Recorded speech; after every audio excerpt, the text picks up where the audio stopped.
All right, y'all have a glass of friendship tea with me while we talk about what I think my plan is going to be for my little account here. So, what I've learned, I like it strong. What I've learned so far in doing this for the last 3.5 months is that you can't please everybody. You can't, and no matter what I do, no matter how hard I try, that's just not going to happen. Cheryl told me yesterday, some of y'all may know, if you know, if you saw the video, Cheryl told me to stop selling. And then other people say, you don't cook anymore. You just tell stories. It's become a therapy session for you. Okay, so there's that.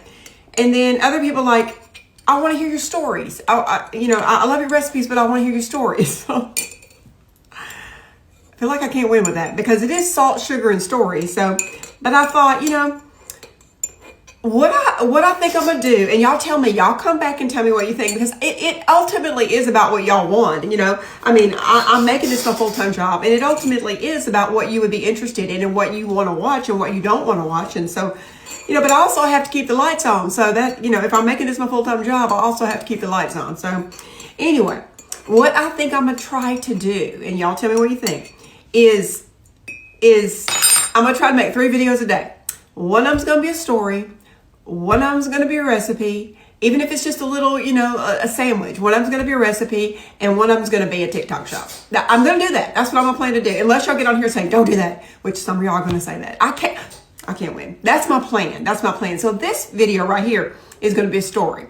And we're always going to have friendship tea. Well, unless it's hot outside. I'm usually going to have friendship tea when I want to tell you a story. So I put up a picture last night. I'm going to put the recipe in this description. So if you're looking for it, everybody wants the recipe for friendship tea. So I put up a picture last night. My husband and I went out to dinner. His birthday is this coming Tuesday. And went to dinner with my son and his wife. We had so much fun. And we ate at a wonderful restaurant called Zazul in Shreveport. And it was to die for. What was I fixing to tell you? So I put up a picture of us. And so many people said, can you tell us the story of how y'all met? And how y'all got together? And look, my hair is like Medusa today. And I don't care. I'm getting ready to go somewhere. But, and I said, I can't. I've told it before, but it was a long time ago. And of course, I've got a lot more followers than I did a month ago. So I'll tell it again. And all of my stories are odd and weird and weirdness to them. But anyway, the story of how I met and married my husband. So I used to country and western dance competitively. And when I say competitively, I wasn't on Dancing with the Stars or anything. But hey, hit me up, Dancing with the Stars. I will definitely do it. But I used to go in Louisiana, Arkansas, and Texas and different little competitions with different dance partners and won a lot. I was pretty dang good at it back in the day. And I always said I wouldn't marry anybody that didn't dance because it was my life, And so I was on a date with a friend. He's still a friend to this day. If he's watching this, he knows who he is. His name's Britt. I was on a date with Britt. We went to a place called Western Sky. It was a really big little country and western club that we used to have here back in the day. If you're from Shreveport, you know about Western Sky or Bossier. It was a big deal. We went there, and I remember having on shorts. I wasn't dressed country because I wasn't there for practice that night. We had just gone up there. But anyway, Kenny walked up to us. Kenny is my husband, and I was with Britt, and Kenny was Britt's UPS driver. My husband worked for UPS for 40 years. And so Kenny walked up to say hi to Britt, and they shook hands or whatever, and Britt introduced me to Kenny, and he was hilarious, y'all. Kenny, my husband, is stinking hilarious to this day. Of course, I've heard it all, so it's not as funny to me as it would be to y'all, but he's pretty dang hilarious, and he's also absolutely gorgeous. And he wasn't dressed country. Everybody in there was a cowboy. He is kind of a cowboy now. He wears, every time we go somewhere, something, he wears his cowboy hat. And he's become more of a cowboy throughout the years, but back then he was more real preppy. He had on acid wash jeans and some boat shoes with no socks. He had on a red button down shirt, and he was wearing Tuscany cologne. If you know, you know. I don't even know if they make Tuscany anymore, but oh my gosh, back in the early 90s, late 80s, Tuscany was the one to wear if you were a guy. Anyway, but I remember looking at him and thinking how funny he was, and he introduced himself and, said something to Britt like, how the crap did you get her? Whatever. I mean, just being silly or whatever. And then he walked off. And when he walked off, I watched him walk off, and I thought to myself, I'm going to marry him. I knew it. I knew without a shadow of a doubt that I was going to marry him. And 11 weeks later, we were walking down the aisle. Yes, we were. But the next time I saw him, I mean, that's not the end of the story, but that's the night I met him. And so the next time I saw him, I was back at Western Sky a couple weeks later, getting ready to. I was with my dance partner. His name was Sam, and Sam had gone to get us a drink before we went to to practice or whatever.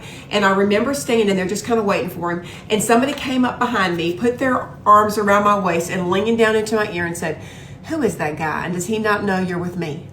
And I turned around, and it was Kenny, my husband now. It was Kenny. And I just melted, and that was the end of it. That was the end of it. I don't even know if I even saw Sam again that night. And Kenny and I have been together every day of our life since then. I don't know. I've been on a cruise. I've been some places without him, but we rarely ever are apart. And we never within. And listen, I was not a loosey-goosey girl. I had rules. I remember dancing with him the very first time. I had rules. Guys and girls alike at the places that I went to knew about me that I was not that girl. I had rules. You do not touch me on the booty on the dance floor. We do not kiss on the dance floor. I was very respected, even though it was a bar. I was very respected because I had rules. I did not cuss. I did not get drunk. I did not any of those things. But the very first time I danced with Kenny on the dance floor, my sister and my best friend were standing there, and he reached down and kissed me, and we kissed on the dance floor. And I remember my sister said she looked at my best friend and said, "What the crap is she doing?" But I knew he was the one, and I could kiss him on the dance floor because I knew he was going to be my husband. And I moved in with him very quickly because I loved him. I didn't want to be without him, and he didn't want to be without me. And we got pregnant right away with Hunter. Y'all know who Hunter is, the little heathen that he is. Y'all met Hunter. And we were pregnant, and so we got married. When we went to go get our marriage license, he was filling out the paperwork. And I was sitting there, and he looked at me and he said, "What's your middle name?" And the lady that was there started laughing, and she said, he said, "Ma'am, I'm not kidding. I don't know her middle name." We did not know each other. And let me just be honest with y'all. We didn't like each other in the beginning. We didn't like each other. It took us a while to learn to love and know each other. Well, we loved each other, but it's hard enough when you marry somebody that you've been dating for years. We did not know each other's names almost when we walked down that aisle. So it was a little tough in the beginning, but we've been together for 35 years. He is a wonderful husband, a wonderful dad. His birthday is this Tuesday, so happy birthday to you, babe. That's the story of how we met. We've been together ever since, 35 years. It hadn't always been easy, but it has always been fun because he's a maniac. So love y'all. That's that story. Moving on to the next thing.